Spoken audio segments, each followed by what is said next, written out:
Hello guys, അപ്പോൾ തുടങ്ങാം. ഇന്ന് നമ്മൾ വാർ 2 കണ്ടു. ഹൃതിക് റോഷൻ, NTR, കിയാര അദ്വാനി, അശുതോഷ് റാണ, അനിൽ കപൂർ എന്നിവർ പ്രധാന കേന്ദ്ര കഥാപാത്രങ്ങളായി അഭിനയിച്ച് യാഷ്രാജ് ഫിലിംസിന്റെ ബാനറിൽ ആദിത്യ ചോപ്ര പ്രൊഡ്യൂസ് ചെയ്ത് അയൻ മുഖർജി സംവിധാനം ചെയ്ത War 2. Ayan Mukerji Yeh Jawaani, Hai Deewani and Brahmastra part 1 ശിവക ഡയറക്ട് ചെയ്ത ആളാണ്. അപ്പൊ ഇതിന്റെ സ്ക്രിപ്റ്റ് റൈറ്റേഴ്സ് വരുന്നത് ശ്രീധർ രാഘവൻ ആൻഡ് അബ്ബാസ് ആണ്. ആൻഡ് ഇതിന്റെ മ്യൂസിക് കമ്പോസർ പ്രീതം. പുള്ളി എനിക്ക് ഭയങ്കര ഇഷ്ടമാണ്. പുള്ളിയുടെ മ്യൂസിക് ഒക്കെ ഒരു യുണീക് ഫീൽനെസ് ബോളിവുഡിൽ തരാറുണ്ട് എനിക്ക്. ആൻഡ് നിങ്ങൾക്കറിയാം, ഇതൊരു സ്പൈ യൂണിവേഴ്സ് ആണ്, ഒരു സ്പൈ മിഷൻ ആണ്. അപ്പോൾ ഇതിൽ എന്താണ് വരുന്നത്? റെസ്ക്യൂ ഓപ്പറേഷൻസ്, അസാസിനേഷൻസ്, ഇങ്ങനത്തുള്ള കുറെ കാര്യങ്ങൾ തന്നെയാണ്. ഇതിലും അത് തന്നെയാണ്, പ്രത്യേകിച്ച് മാറ്റങ്ങളൊന്നുമില്ല. ഇത് യാഷ്രാജ് ഫിലിംസിന്റെ ഈ സ്പൈ യൂണിവേഴ്സിലെ ഈ ഫ്രാഞ്ചൈസിലെ ഒരു 6th ഇൻസ്റ്റാൾമെന്റ് ആണ്. ഇപ്പോ എന്താ പറയാ, ഏകദ ടൈഗർ, ടൈഗർ സിന്ദാ ഹേ, വാർ, പത്താൻ, ടൈഗർ 3, ഇപ്പൊ വാർ 2. അപ്പോൾ ഇതൊരു 6th ഇൻസ്റ്റാൾമെന്റ് ആണ് ഇത്.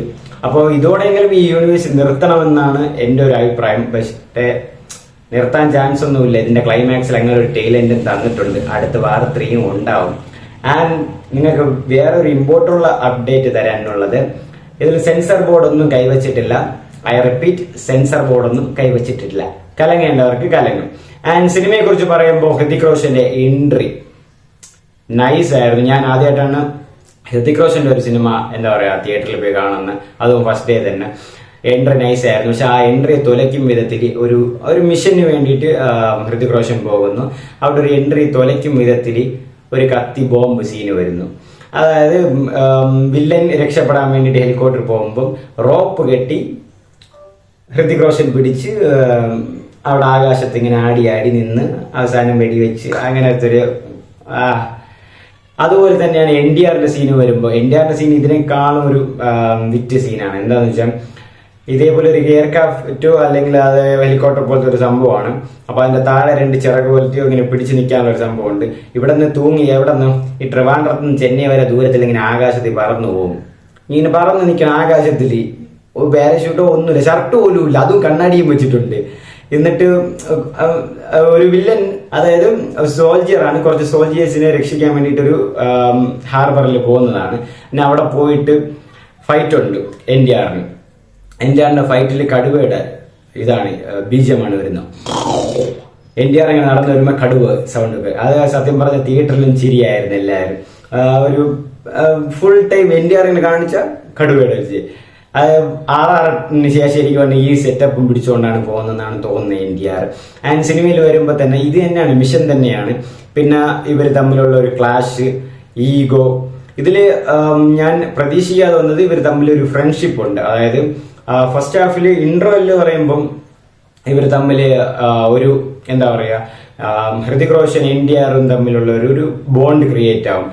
നീ നാടിനെ രക്ഷിക്കാൻ വേണ്ടി നടക്കുന്ന ഒരാളെന്ന് എനിക്ക് തോന്നുന്നു, നമ്മൾ രണ്ടുപേരും പാർട്ട്ണറായിട്ട് വർക്ക് ചെയ്ത് നമ്മൾ നാടിനെ രക്ഷിക്കാമെന്ന്. ചില ട്വിസ്റ്റ് എന്താന്ന് വെച്ചാൽ NTR വില്ലന്റെ ഗ്യാങ്ങിലുള്ള ആളാണ്, വില്ലനാണ്. അതായത് കലി എന്നൊരു ഗ്യാങ് ഫോം ആവും. അതായത് വേൾഡ് വൈഡിലുള്ള എല്ലാ ബിസിനസ് ടൈക്കോൺസും ഇന്ത്യയെ എന്താ പറയാ, ഇന്ത്യയെ ആക്രമിക്കാൻ വേണ്ടിയിട്ട് അല്ലെങ്കിൽ ഇന്ത്യയെ അഴിഞ്ഞാടാൻ വിടാതെ ഇന്ത്യയെ തൂക്കിയിടിക്കാൻ വേണ്ടിയിട്ട് പൈസയൊക്കെ കൊടുത്ത് ഫണ്ടൊക്കെ റേസ് ചെയ്ത് ഇന്ത്യയെ എങ്ങനെയെങ്കിലും തകർക്കണം. അപ്പൊ അതിനു വേണ്ടിയിട്ട് കലി എന്നൊരു ഗ്യാങ് ഫോമായി എല്ലാവരും ചേർന്ന് ഇതുപോലെ വലിയ ടാലന്റ് ആയിട്ടുള്ള ആൾക്കാർക്കൊക്കെ കൈക്കൂലി കൊടുത്ത് ഇന്ത്യയെ എങ്ങനെ തകർക്കാമെന്ന് നോക്കുന്നതാണ്. അപ്പൊ ഇതുപോലെയാണ് ഹൃതിക് റോഷനെ ഇവർ കൈക്കൂലി കൊടുത്ത് വാങ്ങും. അത് പാർട്ട് ഓഫ് എ മിഷൻ. അത് ഹൃതിക് റോഷൻ അറിയാമല്ലോ, സ്വാഭാവികമായിട്ടും. അങ്ങനെ പോയി അവരെ എല്ലാവരെയും കിട്ടും, ഒത്തിച്ച് എല്ലാവരെയും കൊല്ലാന്നുള്ള ഒരു മിഷൻ. അങ്ങനെ ഇതേപോലെ NTRന് അവരിങ്ങനെ ഓഫർ ചെയ്യും, ഇങ്ങനെ ചെയ്യാം അങ്ങനെ ചെയ്യാൻ. അപ്പോൾ ഇന്റർവെല്ലിന്റെ മുമ്പായിട്ട് ഒരു പ്ലെയിൻ ഹൈജാക്ക് ചെയ്യുന്ന ഒരു സീനുണ്ട്. അതായത് ഒരു ഇന്ത്യയിലെ ഒരു പ്രധാന ഒരു മിനിസ്റ്ററെ ഒരു ഫാമിലി ആയിട്ട് ഹൈജാക്ക് ചെയ്യുന്ന സീന്.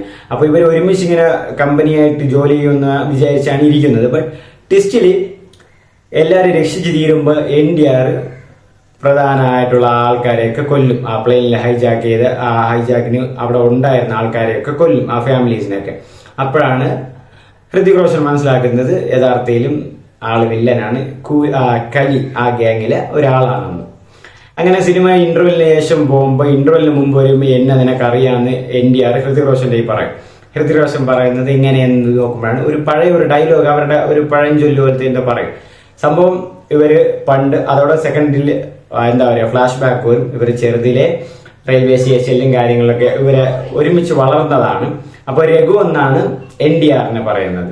അപ്പൊ കബു എന്നാണ് വിളിക്കുന്നത്. ആൻഡ് രണ്ടുപേരും ഒരുമിച്ച് ഇതുപോലെ ചെറുതിലെ സഫർ ചെയ്ത് കൂടെയൊക്കെ നിന്ന് അങ്ങനെ അറിയാലോ, രണ്ടുപേരും തെരുവിലൊക്കെ വളർന്നതാണ്. അങ്ങനെ ഒരുമിച്ച് ഒരേ ബോണ്ടായി എല്ലായിടത്തും ഒരേപോലെ പോയി. അങ്ങനെ ഇവരെ ഇടിക്കാനും പിടിക്കാനൊക്കെ പോകും. NTR ഹൃതിക് റോഷനെ പഠിപ്പിച്ചു കൊടുക്കും ഇതൊക്കെ. അങ്ങനെ ഒരു ദിവസം ഇവരെ പോലീസ് പിടിച്ച് ജൂനിയറിൽ കൊണ്ടുപോയതിനു ശേഷം അവിടെ വെച്ചാണ് ഈ അശുതോഷറാണ്, അതായത് ഇവരുടെ മെന്റർ, ഈ വാറിലൊക്കെ ഉണ്ട്, നിങ്ങൾക്ക് അറിയാം ഹൃതിക് റോഷന്റെ മെന്റർ, അതായത് ഈ മിഷനൊക്കെ അസൈൻ ചെയ്യുന്ന ആള്. അപ്പൊ ആ പുള്ളിക്കാരൻ ഇവരിൽ ഹൃതിക് റോഷനെ മാത്രം സെലക്ട് ചെയ്യും.